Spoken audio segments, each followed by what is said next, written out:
नमस्कार मित्रांनो, मराठी दुनिया चॅनलवर मी गैबिनंद घोगे आपलं सहर्ष स्वागत करीत आहे। कृपया चॅनल सबस्क्राइब करा, व्हिडिओ आवडल्यास लाईक करा आणि नवनवीन अपडेटसाठी बेल आयकॉनला क्लिक करणे विसरू नका। धन्यवाद।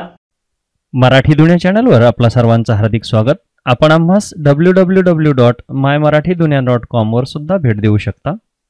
आजच्या टॉपिकमध्ये आपण बघणार आहोत इयत्ता दुसरी विषय मराठी, पाठ क्रमांक 17वा दिनदर्शिका, पान क्रमांक 44 आणि 45। या पाठामध्ये आपण दिनदर्शिका म्हणजे काय, दिनदर्शिकेमध्ये कोणकोणत्या गोष्टी असतात आणि कोणकोणत्या गोष्टीची माहिती दिनदर्शिकेमध्ये दिलेली असते हे सर्व बघणार आहोत। सर्वप्रथम आपण बघूया ही दिनदर्शिका। अशा पद्धतीची दिनदर्शिका तुमच्या वर्गामध्ये सुद्धा लावलेली असेल। या दिनदर्शिकेमध्ये काय काय असतं ते आपण आज अभ्यासणार आहोत। चला तर सर्वप्रथम बघूया पाठ 17वा दिनदर्शिका। मित्रांनो, ऑगस्ट महिन्यात आपला स्वातंत्र्य दिन साजरा झाला। तुमच्या लक्षातच असेल की आपण स्वातंत्र्य दिन हा ध्वजारोहणाने साजरा करतो। त्यासाठी वेगवेगळ्या प्रकारची रांगोळी काढून रांगोळीची आरास आणि विविध प्रकारचे कार्यक्रम घेतो। चला तर बघूया या स्वातंत्र्य दिनासंदर्भात काही महत्त्वाचे मुद्दे। त्यानंतर आपण शाळेमध्ये झेंडावंदन करतो, प्रभात फेरी निघते आणि भाषणे सुद्धा होतात। त्यानंतर विद्यार्थ्यांना खाऊचं वाटप केलं जातं आणि अशा प्रकारे आपण स्वातंत्र्य दिन साजरा करतो। आता 26 जानेवारीला आपल्या शाळेत प्रजासत्ताक दिन साजरा होईल। कोणत्या दिवशी काय साजरे होणार आहे, कोणत्या दिवशी सुट्टी आहे, हे सर्व दिनदर्शिकेत लिहिलेले असते। त्यात सर्व माहिती दिलेली असते।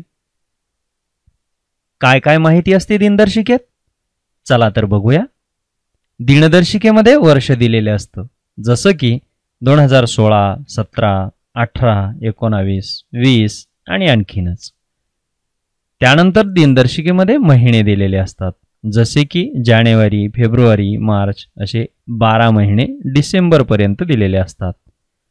त्यानंतर दिनदर्शिकेमध्ये असते तो वार, जसे की सोमवार, मंगळवार, बुधवार, गुरुवार अशा पद्धतीचे 7 वार दिनदर्शिकेमध्ये दिलेले असतात। त्यानंतर असते दिनांक, आणि हे दिनांक असतात जसे की 1, 2, 3, 4, 5 आणि अशा पद्धतीनं 30 किंवा 31 तारखेपर्यंत हे दिनांक दिलेले असतात। या व्यतिरिक्त दिनदर्शिकेमध्ये आणखी काय बरे असते, तर दिनदर्शिकेमध्ये असतात विविध सण उत्सव, जसे की दीपावली ज्याला आपण दिवाळी म्हणतो, त्यानंतर रमजान ईद, त्यानंतर ख्रिसमस, त्यानंतर होळी, रंगपंचमी ज्याला आपण म्हणतो, त्यानंतर नागपंचमी, ह्या आणि अशा अनेक प्रकारचे सण आणि उत्सव या दिनदर्शिकेमध्ये दिलेले असतात।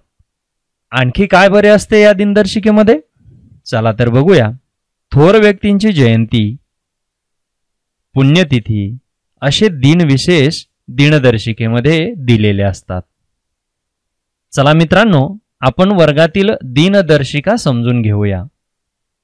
या ठिकाणी तुम्हाला एक दिनदर्शिका दिसते आहे। या ठिकाणी तुम्हाला सर्वप्रथम डाव्या कोपऱ्यामध्ये 8 हा अंक दिसतो आहे। 8 हा अंक या ग्रेगरियन वर्षाच्या एका विशिष्ट महिन्याचा अनुक्रमांक दाखवतो आहे। त्यानंतर खाली तुम्हास काही अक्षरे दिसतात। ही सर्व अक्षरे वारांची नावे आहेत, जसे की रविवार, सोमवार, मंगळवार, बुधवार, गुरुवार, शुक्रवार, शनिवार अशा पद्धतीचे 7 वारांची नावं या ठिकाणी उभ्या पट्टीमध्ये दिलेले आहेत। आता आणखी काय आहे ते आपण बघूया। आडव्या पट्टीमध्ये तुम्हाला काय दिसते ते बघा। सर्वप्रथम ऑगस्ट 2013, ऑगस्ट हा महिना आहे आणि 2013 हे वर्ष आहे। म्हणजे या ठिकाणी दिनदर्शिकेमध्ये तुम्हाला ऑगस्ट महिना आणि वर्ष दिलेला आहे। त्यानंतर याशिवाय या ठिकाणी तुम्हाला आषाढ आणि श्रावण शके 1935 असं दिसतं आहे। हे आहेत मराठी महिने आणि शके 1935 म्हणजे मराठी वर्षाची इसवी सन। त्यानंतर या ठिकाणी तुम्हाला 1 पासून तर 31 पर्यंत काही अंक दिसतात. हे अंक म्हणजे ऑगस्ट महिन्यातील दिनांक आहेत. आता या प्रत्येक दिनांकाला काही ना काहीतरी विशेष महत्त्व आहे. बघूया आपण एक एक दिनांकाचं विशेष महत्त्व ते काय आहे. या ठिकाणी 9 तारखेला तुम्हाला रमजान ईद दिसते. शिवाय 11 तारखेला नागपंचमी दिसते. तर 15 तारखेला स्वातंत्र्य दिन असल्याची नोंद आहे. 18 तारखेला पारशी नववर्ष म्हणजेच पतेती आहे. तसंच 20 तारखेला नारळी पौर्णिमा किंवा ज्याला रक्षाबंधन आपण असं म्हणतो तो सण या ठिकाणी दिलेला आहे. त्यानंतर संकष्ट चतुर्थी. 28 तारखेला श्रीकृष्ण जयंती अर्थात श्रीकृष्ण जन्माष्टमीची नोंद आहे. तर 29 तारखेला गोपाळकाला आहे.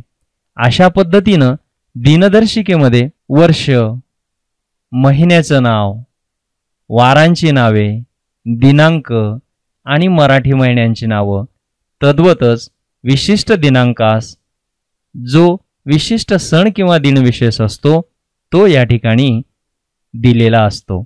अशा पद्धतीनं प्रत्येक दिनदर्शिकेमध्ये या बाबी असतात.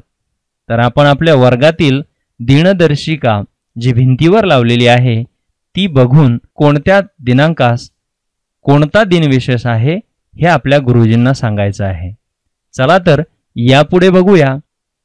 या ठिकाणी तुम्हाला एक शब्दकोडे दिसते आहे. विशिष्ट प्राणी सुद्धा या शब्दकोड्यांच्या रिकाम्या जागेमध्ये तुम्हाला दिसतील. या विविध प्राण्यांची नावं तुम्ही तुमच्या शिक्षकांना सांगू शकता. आता आपण यामध्ये बघूया मराठी आणि इंग्रजी महिन्यांची नावं. इंग्रजी वर्षाचा पहिला महिना आहे जानेवारी. बघूया आपण जानेवारी कोठे आहे ते. या ठिकाणी तुम्हास जानेवारी दिसतो आहे. त्यानंतर दुसरा महिना आहे फेब्रुवारी. त्यानंतर मार्च. मार्चच्या नंतर एप्रिल. एप्रिलच्या नंतर मे. मेच्या नंतर जून. जूनच्या नंतर जुलै. जुलैच्या नंतर ऑगस्ट. ऑगस्टच्या नंतर सप्टेंबर. सप्टेंबरच्या नंतर ऑक्टोबर. नंतर नोव्हेंबर आणि सगळ्यात शेवटचा महिना डिसेंबर. अशा पद्धतीने आपण या शब्दकोड्यामध्ये 12 इंग्रजी महिन्यांची नावं शोधली आहेत. चला तर आपण आता मराठी महिन्यांची नावे शोधूया. मराठी वर्षाचा पहिला महिना आहे चैत्र. त्यानंतर वैशाख. नंतर ज्येष्ठ. आषाढ. श्रावण. भाद्रपद. आश्विन. कार्तिक. मार्गशीर्ष. पौष. माघ आणि फाल्गुन. अशा पद्धतीनं 12 मराठी महिने या ठिकाणी आपण शोधले आहेत. आता तुम्हाला या शब्दकोड्यांच्या मध्ये दिसणारे पक्षी आहेत, प्राणी आहेत, काही आकाशात उडणारे आहेत तर काही जमिनीवर चालणारे, काही दूध देणारे आहेत तर काही दूध न देणारे आहेत, काही सरपटणारे आहेत तर काही उडणारे आहेत, काही जंगलातले आहेत तर काही पाळीव आहेत, काही प्राणी अतिशय मोठे आहेत तर काही प्राणी अतिशय छोटे आहेत, काही प्राणी पाण्यात राहतात तर काही प्राणी जमिनीवर राहतात. या सर्व प्राण्यांची नोंद विशेष करून आपल्या वहीमध्ये घ्यायची आहे आणि ती आपल्या गुरुजींना दाखवायची आहे. यावर आधारित सराव चाचणी याच व्हिडिओच्या नंतर तुम्हास मिळणार आहे. हा व्हिडिओ तुम्हाला नक्की आवडला असेल. व्हिडिओ पाहिल्याबद्दल धन्यवाद.